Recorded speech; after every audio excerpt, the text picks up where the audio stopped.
Hi guys, happy Sunday. You may notice I'm sat somewhere entirely different today, and that's because it didn't feel right sitting in my Disney corner, as today I want to discuss a different topic which is slightly off-brand, but hey ho, love it nonetheless. I was going to talk to you guys about Halloween Horror Nights 28 over at Universal Studios Orlando. It's one of our favourite events of the year, and to be honest is half the reason that we go to Florida at the time of year we do, yearly.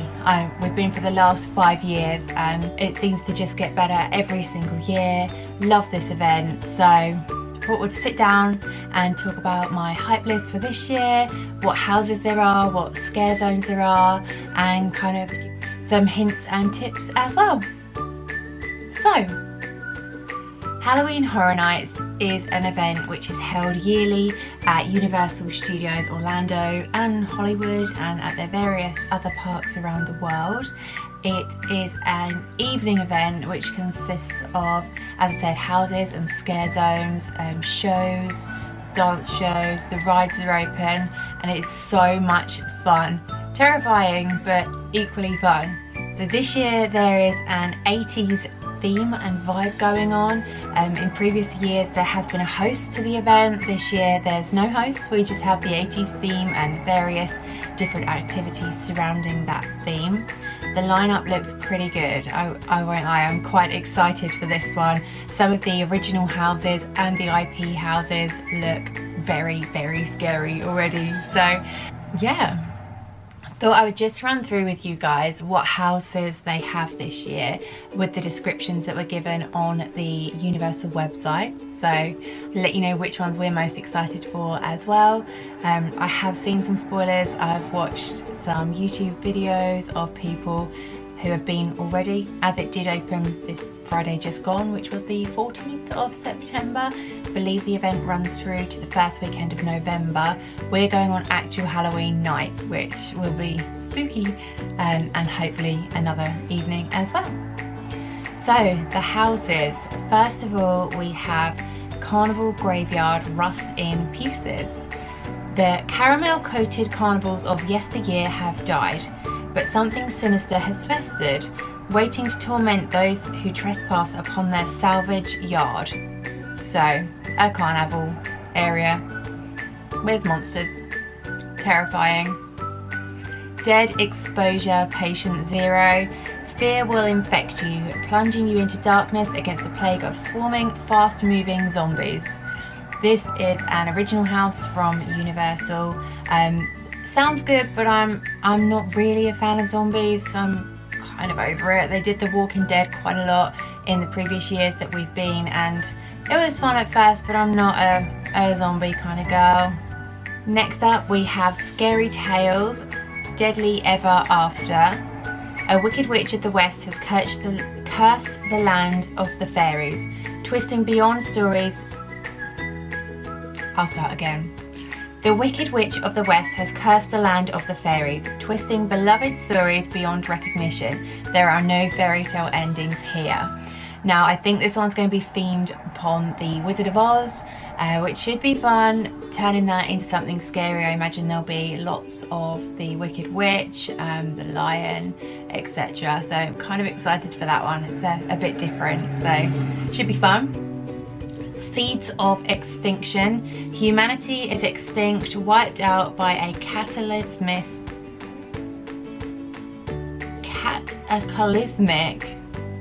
I can't say that word, meteor. In its wake, something monstrous has taken root. So, an apocalypse kind of theme. That should be good. Sometimes the original houses over the intellectual property houses are actually way more scary. Last year they had one, the Scarecrow, and it was awful. I was so scared. Another original house, Slaughter Cinema. This is probably in my top 3 that I'm anticipating. It sounds really good. It's showtime at the local drive-in, where you don't just catch a movie, the movie catches you. When the credits roll, heads roll. So what I've read about this one is it's going to be a couple of B-movie type screenings, and you'll go through cinema type areas. All original ideas, so again, that one, I'm really excited for that one. Now we get to the intellectual properties. So the one that everybody seems to be most excited for this year is, of course, Stranger Things. So Halloween Horror Nights takes you deep inside the haunting world of Netflix's Stranger Things. The Demogorgon is hunting our world now. I am currently watching Stranger Things. I'm about to finish season 1 and move on to season 2. It's okay. I'm watching it and I'm enjoying it. I don't love it. I prefer things that have been done at Horror Nights in the past, such as American Horror Story, which is my favourite. Absolutely love that show. But yeah, I know a lot of people are excited for the Stranger Things house. I anticipate it to be extremely busy, mainly because of this house. It'll bring in a lot of different people that I'm not sure would have been to Horror Nights before, because this show does have such a big fan base. On that note, we are going to get the Express Pass this year. We tend to get it most years. It's kind of like a fast pass, front of the line access for all the houses. You get one go in each house with your tickets. And yeah, sometimes the queues are up to 2.5 to 3 hours long, but this Express Pass actually gets you through within like 10-15 minutes. It's definitely worth doing, as there are 10 houses this year, which I believe is the most they've ever done. So yeah, it's going to take a bit to get around all of those in the time that's available. They're usually about, I think they're about $70-80, but I'll double check that. They're quite expensive, but it's worth it. They also give you express to the rides as well, which is another benefit, as the rides are open during Halloween Horror Nights. Next up, we have Michael Myers again in Halloween 4. The evil has returned in an all-new house. This masked maniac is unstoppable and there's nowhere to hide. So I have been to 2 different Horror Nights which did have Halloween houses. The first of which was the first Halloween movie in 24, I believe. 2014. Oh. I should have the answer somewhere on me. Does it say? Good face. Yeah. Halloween Horror Nights 24 is the first one we attended. We got this Michael Myers t-shirt because it's quite scary and creepy, and I kind of like Michael Myers, so that's fun. And then last year they did, I think it was last year, no, maybe it was 25, Halloween 2, Return to Haddonfield, something along those lines. But yeah, it was fun, it was scary. The Michael Myers, the guys playing him were all kind of 6-7 feet high, so very big and yeah, scary. Next is the Poltergeist. Restless spirits have overrun the infamous house atop a cemetery and will lure you into a place between life and death. Don't get lost in the light. So yeah, I believe it's based on the classic Poltergeist rather than the remake from a couple years ago. I envision they will do the scene with the girl up against the TV and the clowns, etc. I'm looking forward to this one. It's a good film. They usually do a good job of the classic films. They did The Shining previously and The Exorcist, and they were both so good. So yeah, I think Universal will do a good job of the Poltergeists too. Trick or treat. So trick or treat, this terrifying maze is breaking all the rules of our Halloween tradition. Last year, Halloween Horror Nights, they had trick or treat as a scare zone. It was amazing. There were pumpkins everywhere. They had the boy on the doorstep throwing up. They had the princesses and all the characters. Sam was there running around. I actually find him really cute for a little pumpkin guy. I know he's evil and horrid, but yeah, I love Trick or Treat. It's a good film. The scare zone was one of the best scare zones I've ever been through, so really looking forward to see what they do with the house on this one. Next we have the horrors of Plum house. The haunted minds between Happy Death Day and the first Purge have spawned another horror house. Will you live to see tomorrow? So a mashup house, Happy Death Day and the first Purge. They did this last year also with The Purge, Sinister and Insidious, and it wasn't my favourite house. It was, the films kind of didn't get that much focus on each one before you'd move on to the next film, so you kind of just get into it and be enjoying the scares, and then you'd be on to the next film, which is, it's all good and well, but I would rather the house focus on the one theme, and we got to enjoy that. Looking forward to Happy Death Day. I think Halloween Horror Nights have done The Purge to death. It's been there so many times in the last 4 events we've been to that it's scary and all, but can we move on please? That is all of the 10 houses. So my top 3, I would say Slaughter Cinema is up there, the Poltergeist and Carnival Graveyard. They're going to be the ones I go for. I'll try and do all 10. Whether or not it happens, we shall see, but that's the aim. I will definitely be doing Stranger Things, just to see how they've represented the show. I do believe it will be a really good maze, although it's not one of my favourites. So there are 5 scare zones. So these are areas within the park which are just transformed and themed into a certain aspect, and there are live actors, lights, fog, sets. These are actually the scariest part of the event for me. The actors come up to you, they don't touch you, but they can run up to you and they kind of make noises in your ear. I once had this humongous creature come up behind me and he just in my ear, and it was terrifying. I would run away and he would keep doing it, and I would think he was gone, and I'd hear that terrible noise in my ear again. So this year, what do we have this year? Revenge of Chucky. Chucky, the world's deadliest doll, has brought a toy fair to gruesome life on the streets of Hollywood. Twisting childhood toys into nightmares, you'll be dying to play. This scare zone should be fun. Not sure how scary it'll be because Chucky himself isn't overly scary, but I'm sure a lot of horror fans will appreciate this one. Next up we have Killer Clowns from Outer Space. Fun, really fun. I can't wait. I imagine there'll be some good photo opportunities with the clowns. So they've put an interstellar circus tent has landed on the streets of Universal Studios, Florida. At this circus of fear, the joke's always on you. I hope they don't have chainsaws.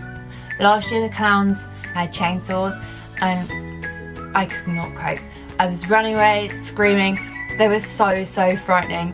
Clowns, I think everyone's got a bit of a thing with clowns, so they're very scary. Give them a chainsaw and it's too much.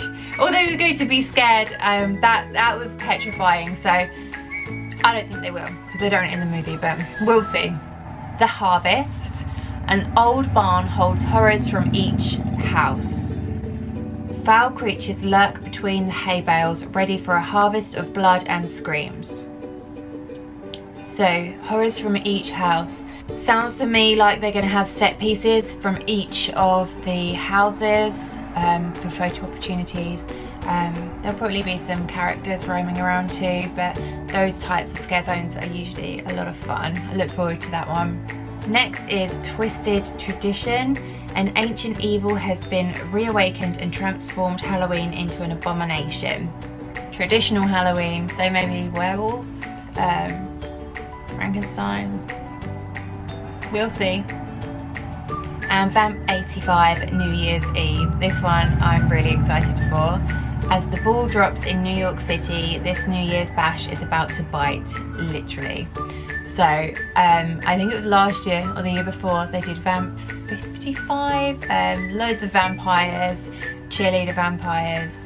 This one sounds even better, so celebrating New Year's with the vampires. I think I've read somewhere that there'll be a stage and kind of mini stage shows for when the ball drops, so yeah, that one will be good. I did mention previously that the rides are open, so it is only some select rides, which are Hollywood Rip Ride Rocket, Transformers The Ride 3D, The Revenge of the Mummy, Fast and Furious Supercharged. I haven't done that one yet, so excited to go on that. The Wizarding World of Harry Potter Diagon Alley, Men in Black Alien Attack, and that's it. I don't usually have that much time for the rides during the event. However, what we tend to do is go over to Universal the day that we're going to Horror Nights that evening, and we stay over, go to Horror Nights, and then go into the parks, Universal Studios and Islands of Adventure again the next day. So we do our rides during the day, and Horror Nights is dedicated to the actual Halloween Horror Nights celebration, or event should I say. It's not a celebration, but yeah. Myself and husband have our daughter who travels with us to Orlando, obviously, and she's only 2.5, so she can't come to Halloween Horror Night, which is half the reason we booked the hotel on site. This year we've got a night at the Hard Rock Hotel. I go into the event first for a few hours, get around the most mazes I can, experience all the scare zones, do everything I need to do, and then I go and swap with Harvey halfway into the night so he can then go in and do the same. Another reason why we get the express passes, because we do only have limited time in the event each. So tips and hints. I would say if you are a day guest in the parks and then staying into the evening as well, try and go into one of the stay and scream areas. So in previous years it's been Finnegan's, the bar and pub over near the Mummy. They've had the Hello Kitty store kind of opposite the Minions ride, and over in the Simpsons land as well. You kind of get barricaded into an area. There's usually a bar in there and somewhere to get snacks and go to the bathroom as well. But you're in there for kind of an hour and a half-ish while they transform the park from day to night and put out all the Horror Nights sets, get everything ready for the evening guests. You're in there, and then what they do is take you to the first house which is nearest to that holding area. Last year I waited in the Hello Kitty area, which took us to American Horror Story, which was going to be one of the busier ones of that night. And in previous years I remember being in Finnegan's and we got taken to the Alien vs Predator maze. So they do that, and you actually usually get through one maze and you're usually on your way to your next house or maze, whatever we want to call it, before they open the doors to the public coming in just for the evening. So on the downside of that, you don't get to see the opening ceremony at the front gates. However, you gain time because you've done 1 to 2 houses before it gets mega busy, and it does get so busy. I would tend to advise going to the Hello Kitty or Finnegan's holding areas and doing those houses along the front, Production Courtyard, Production Central, and then down by the New York area, because as people come into the parks they're going to hit those mazes that they see first, and they usually do have the more popular ones there. So this year I think Stranger Things is at the front and Poltergeist is a bit further back as well, to start over that direction and work your way towards the back of the park. And then any you miss around the front of the park should have got a bit quieter as you come round to exit, because those people starting there will then have moved round to the back of the park over by Men in Black and beyond those houses. So yeah, it's achievable. Last year there were 9 houses and I managed to get round them all and only had half the evening as well. I would say try the speciality beverages and food that they put on. I've seen this year in the press releases, if you go onto the Halloween Horror Nights website, there's a lot more food offerings especially designed for this event. Pizza fries they started doing either last year or the year before, so literally fries with melted cheese and pepperoni. What's not to love? The drinks, the alcoholic and non-alcoholic, are actually really nice as well. My favourite one I think was in 26, it was called Chance's Kiss. So Chance was the icon that year. It was just yummy. So yeah, lots of things to enjoy. Oh, one thing I haven't mentioned is the stage show, Academy of Villains. So it's a dance act, kind of horror themed. I didn't watch it last year, it was there last year too. May go and watch it this year. So in previous years, Halloween Horror Nights has been running, this is the 28th event, and for loads and loads of years they had Bill and Ted over in the Fear Factor Live stage area doing their stage show, which is kind of a comedy act. This is the first year without it. Last year they put that to an end, so this year the Academy of Villains are on the stage show, so their production will probably be bigger than it has previously been, so I may well go and watch that one. For the merchandise this year, there seems to be a lot of Stranger Things going on, which there would be because it's popular. A lot of the t-shirts have got 11 on them and the other characters as well. They usually do have the tribute shop for all the Halloween Horror Nights merch, which you can access during the day and in the evening, and that tends to be down near the Mummy opposite Finnegan's. All sorts in there. We usually just buy a t-shirt like this one, and we've got one from every event that we've attended, so I'm sure we will get another one this year. They do things like phone cases and shot glasses and all kinds of merch, as you can imagine, so it's fun to get a little reminder of the event that you've been to. So yeah, I hope this video has been helpful. If you stuck around and listening to my rambles, then thank you very much. I know my channel is predominantly Disney focused, but we do love Universal Studios Florida as well, and especially Halloween Horror Nights. It's, as I mentioned before, my favourite event of the whole year, and my husband loves it as well. I am a big horror fan, so that probably factors into it there. So I hope that this video has helped any of you that are planning to go to Halloween Horror Nights or are on the fence about doing so. I know a lot of people think that it may be a bit too scary for them. I did put out a picture about HHN on my Instagram, and a lot of my friends on there said they were too scared and that it wasn't for them, which is fine. But if you are on the fence, it's scary, but it's so fun. It's really worth it. I'm terrified every single time, but I look back and it's always one of my favourite Florida memories. So give it a try. It's such a fun event. Thank you for watching. If you've enjoyed this video, please do subscribe to my channel. I will be vlogging our trip to Florida this year. We go on the 27th of October, so you'll see some Halloween Horror Nights footage within those vlogs, as well as Universal, Disney World and whatever else we choose to get up to on holiday this year. If you want to follow me on Instagram, my name is Charlotte_in_Wonderland, and again, lots of Disney and Universal pictures for you to enjoy on there. So thank you so much for watching. Give me a big thumbs up if you'd enjoyed this video. Bye guys!